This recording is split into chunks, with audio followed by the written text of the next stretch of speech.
My name is Sienna, and today we will be reviewing an academic article on college students' perceptions of people diagnosed with mental illnesses by Justine Ayanta and Carissa Sherman. In our society, people who have mental illnesses are generally viewed in a negative way. This is also reinforced by movies and TV shows from which people can preconceive ideas and opinions about people with mental illnesses. In today's segment, we will discuss whether a person's education level affects their perception of the mentally ill. In this study, an opinions of mental illness questionnaire was used, and they compared people with different backgrounds and socioeconomic statuses. There were 36 male and 36 female college students, and they used a level of familiarity report which consists of 12 situations ranging from high, they have had intimate contact with a mentally ill person, to low, they have never had contact with a mentally ill person. After participants viewed images and gave their responses to them, results showed that men were more strict in their view of the mentally ill, while females were more empathetic. But the opinions of mental illness questionnaire still showed that both genders see mentally ill people in a negative light. More educational programs that teach about mental illnesses and those who have them need to be implemented in order to decrease negative perceptions by raising awareness. Now, let's go to Andrew, who is on the phone with Matthew, a student from the Indiana University of Pennsylvania. Hello, my name is Andrew Reyes. I'm doing an interview for my psychology course with... My name is Matthew Roy Davis. Pleased to meet you. Today we're going to be asking you a few questions on mental illnesses in college and in media. My first question for you is going to be, have you ever interacted with someone with a mental illness? Yes, many a time. I myself have autism, which qualifies as a mental illness, so I myself am technically speaking mentally ill. I have a girlfriend who suffers from trichotillomania and obsessive-compulsive disorder, and my stepsister has bulimia nervosa. How do you believe that the media is portraying mental illnesses? I believe that the media has portrayed mental illnesses in a very incorrect way and has caused a lot of people to feel very, very incorrectly about them. Their idea of what mental illness is has been very misconstrued. Having a mental illness does not automatically make you some asylum patient or some disabled person who needs to be constantly looked after or who is a menace to society. And the fact that people always associate mental illness with disabilities and disorders of that caliber is something that I think needs to be changed. How do you think schools have done in helping people with mental disabilities and mental illnesses? Schools, for the most part, I think they could be more proactive. Special needs programs, autism programs, student counselors, those things could all be more prominent and focused on more by, say, the school budget or the board of directors. But when they're there, they could do a good job of pitching in to help neuroatypical people that just need that kind of help. Does your college do anything for people with autism or people with other mental disorders? I am in an autism program called Labyrinth. And in the Labyrinth program meets once a week to discuss things such as to discuss our goals, our schedules, our plans, and things that might be holding us back, like disorganization, anxiety, anger. And we also have a coaching program where once a week we will meet up with one of our student coaches. Do you believe this helps you at all in college? The coach program definitely helps me, but when I'm actually attending the Labyrinth seminar itself, I'm usually very disinterested. How do you believe that your school could improve programs like the Labyrinth program and other schools can improve their programs? Everyone's mental disorder develops differently, and they all have to go about combating it and dealing with it differently.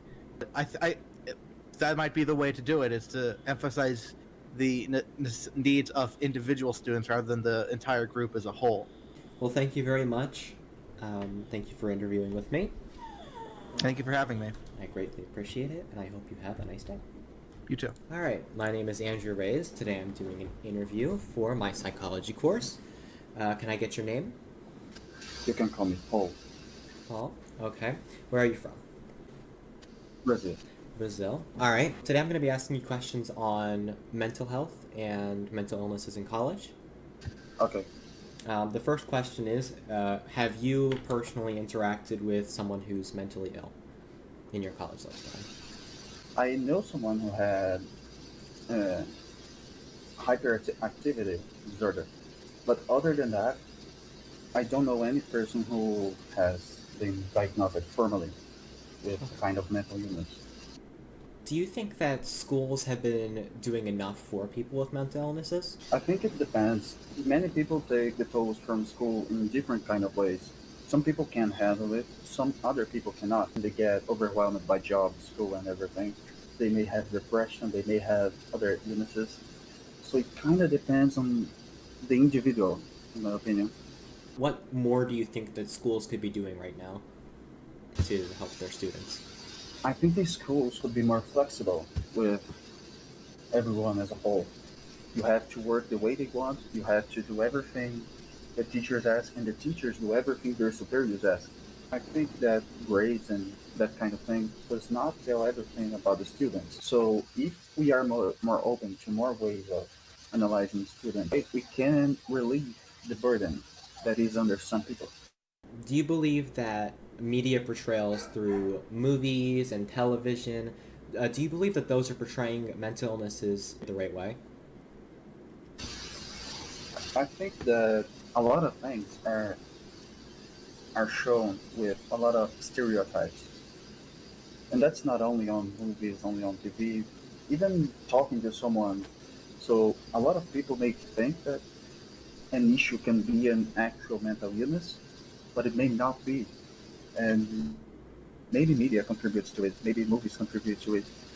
They may not even consider paying for someone to help them, or they may do some research and make something that is half right, half wrong.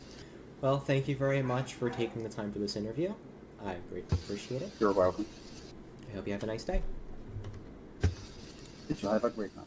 Now we will be reviewing an additional article that goes more in depth on schizophrenia. In the University of Birmingham, West Midlands, a qualitative study was conducted by Charlotte Cadge, Charlotte Connor, and Sheila Greenfield. Their study focused on how university students in the United Kingdom perceived schizophrenia.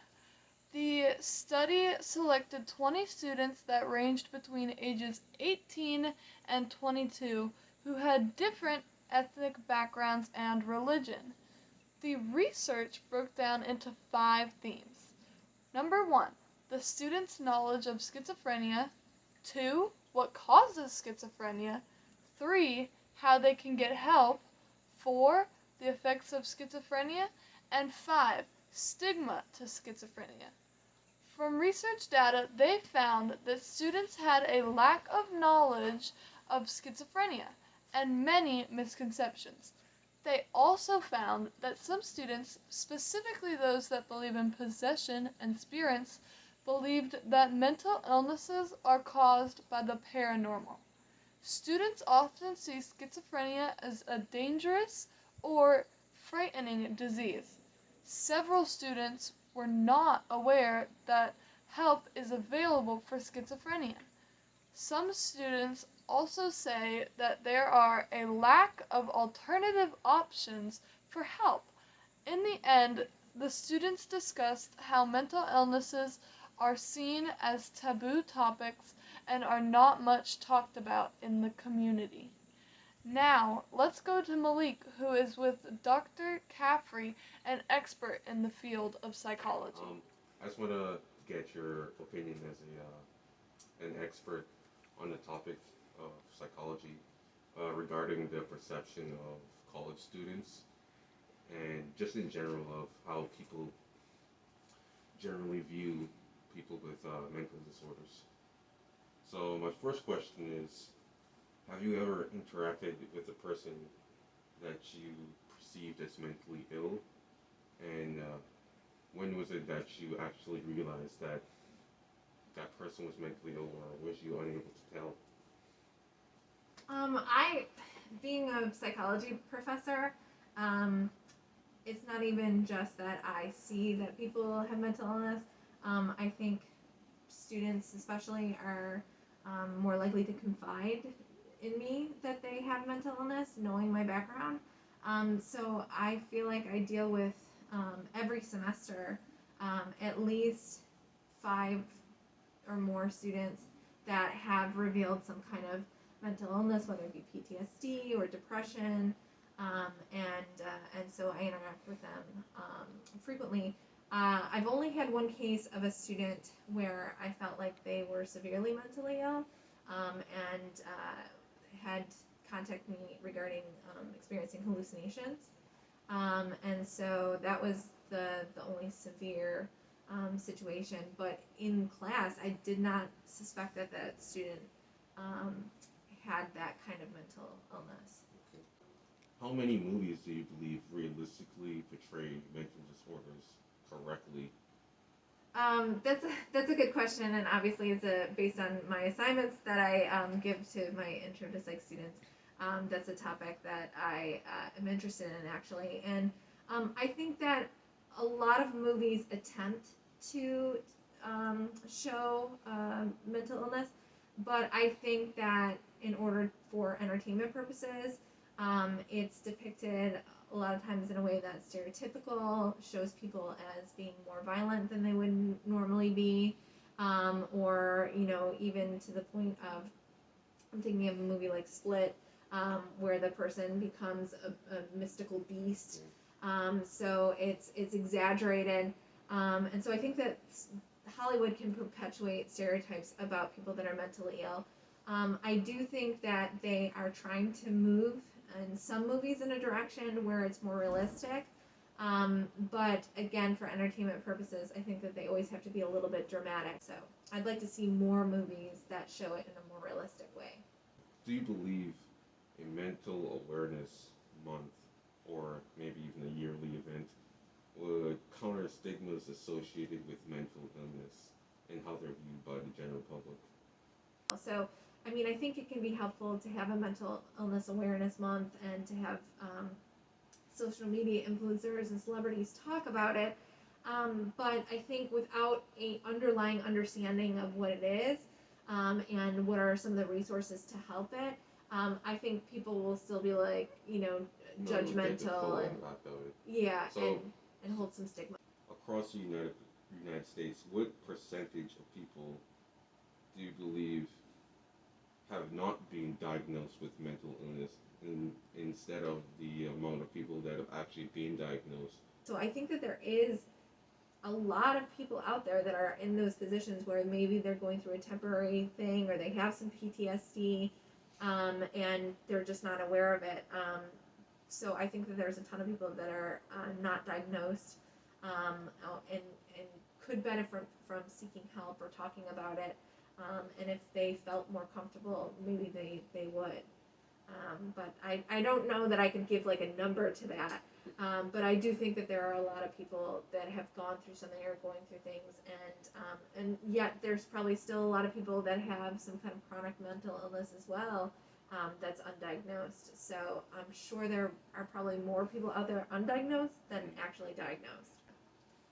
Thank you for your time. You're very It welcome. was awesome asking you these questions, and it really helped shed some light on just mental disorders in general and how we can move along forward in helping integrate these people into our society better, not to marginalize them and to just view them as people as we should. Yeah, absolutely. Well, I'm happy to do it. Thank you. Thanks. Thank you for watching CCN's discussion of mental illness. We hope to see you again next time.